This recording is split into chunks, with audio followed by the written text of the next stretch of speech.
दिनों मुंबई में हुई हिंदू जन आक्रोश रैली, या इसे यूं कहा जाए तो मुसलमानों के खिलाफ रखी गई रैली, क्योंकि इस रैली के दौरान जो मुद्दे रखे गए वो मुद्दे थे लव जिहाद, धर्मांतरण और तो और मुसलमानों की दुकानों से सामान ना खरीदे।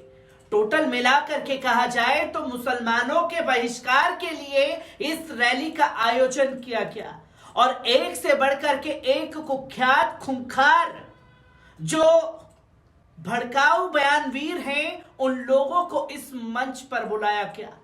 और कौन कितना बड़ा जहर और कौन कितना बड़ा नफरत भरा भाषण दे सकता है मुसलमानों के खिलाफ, इस मंच से ये तस्वीरें सामने हुई।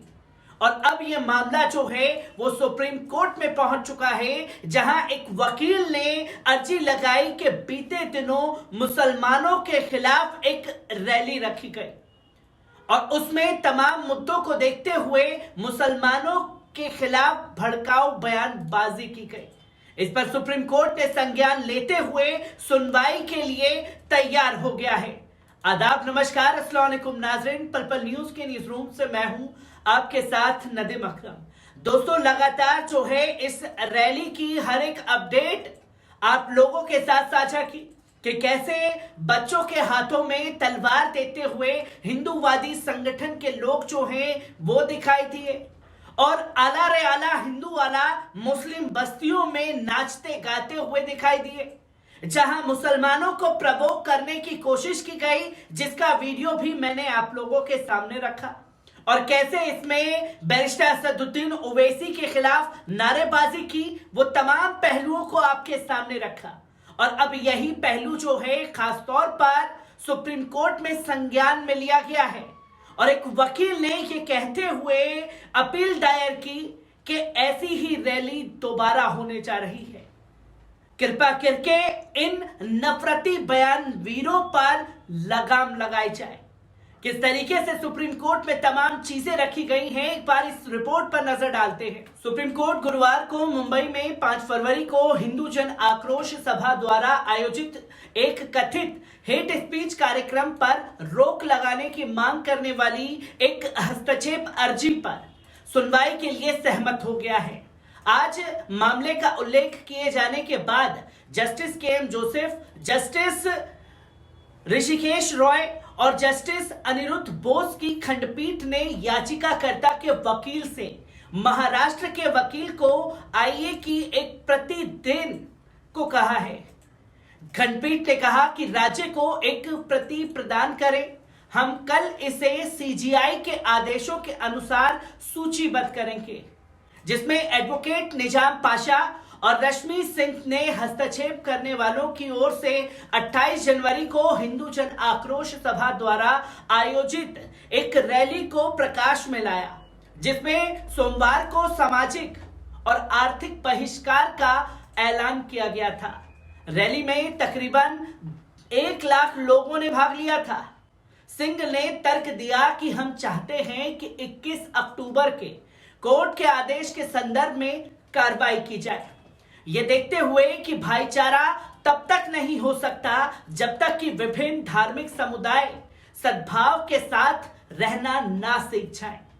सुप्रीम कोर्ट ने 21 अक्टूबर को देश में नफरत वाले भाषणों पर अंकुश लगाने के लिए एक याचिका में अंतरिम निर्देशों का एक सेट जारी किया, जिसमें एक प्रमुख निर्देश अधिकारों को शिकायत की प्रतीक्षा किए बिना हेट स्पीच के मामलों में स्वतः कार्रवाई करने के लिए कहा और तुरंत इस पर संज्ञान लेने को कहा है।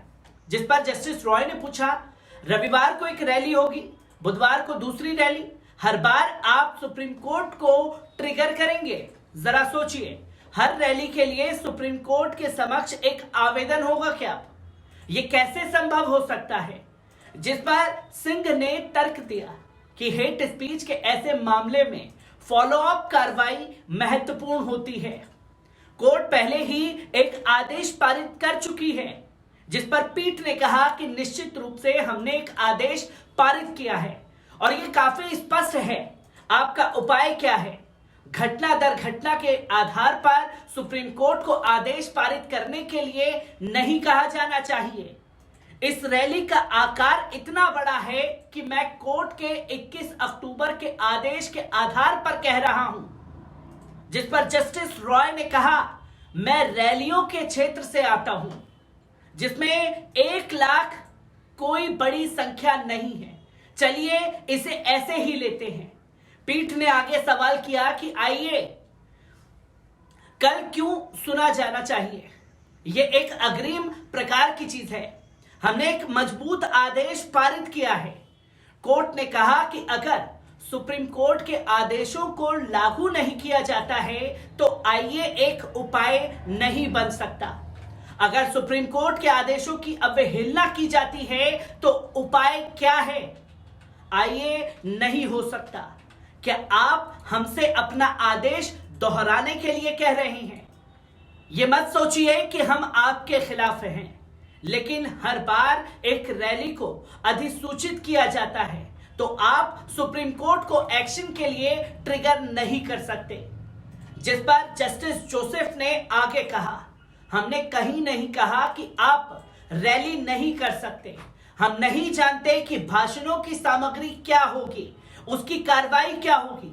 जिस पर जस्टिस जोसेफ ने आगे पूछा, आप उम्मीद पर हैं कि वे इसे दोहराने जा रहे हैं।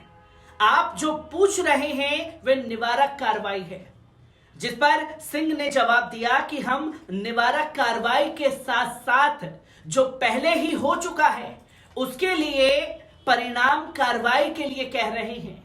जिस पर जस्टिस जोसेफ ने कहा कि वैध शिकायतों को उठाने के लिए एक रैली बुलाई जा सकती है। जिस पर एडवोकेट पाशा ने तर्क दिया कि पहले, यानी कि कुर्बान अली के मामले में अदालत ने कहा था कि जब भी घृणास्पद भाषण या वैमनस्य फैलाने वाले किसी घटना की आशंका हो तो अधिकारियों को सतर्क किया जा सकता है, और हम आपको सतर्क करने का काम कर रहे हैं। जिस पर उन्होंने कहा कि प्राधिकरण को सूचना भेजी गई थी और कोई कार्रवाई नहीं की गई थी।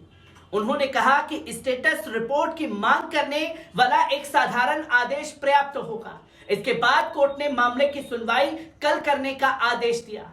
जिस पर आईए ने कहा कि कई रैलियां आयोजित की जा रही हैं, तो क्या सब पर रोक लगाई जाएगी, जिसके परिणाम सांप्रदायिक उत्पीड़न की आशंका बहुत जायज है और इस पर सुप्रीम कोर्ट को तत्काल ध्यान देने की आवश्यकता है, जिसे एक माहौल बार बार बिगाड़ने की कोशिश की जा रही है। क्योंकि इस नफरती भाषण में क्या कुछ हुआ उसकी हर एक तस्वीर आप लोगों के सामने रख चुका हूं, और किस तरीके से मुसलमानों को प्रवोक करने की कोशिश इस रैली के दौरान की गई उसकी तस्वीरें भी सामने हैं। और जिस तरीके से जहरीले भारतीय जनता पार्टी के नेता हों, आरएसएस के नेता हों, जिन्हें बुलाया जा रहा है, उनके बयान से माहौल बिगड़ेगा, इसकी तस्वीरें लोगों के सामने हैं।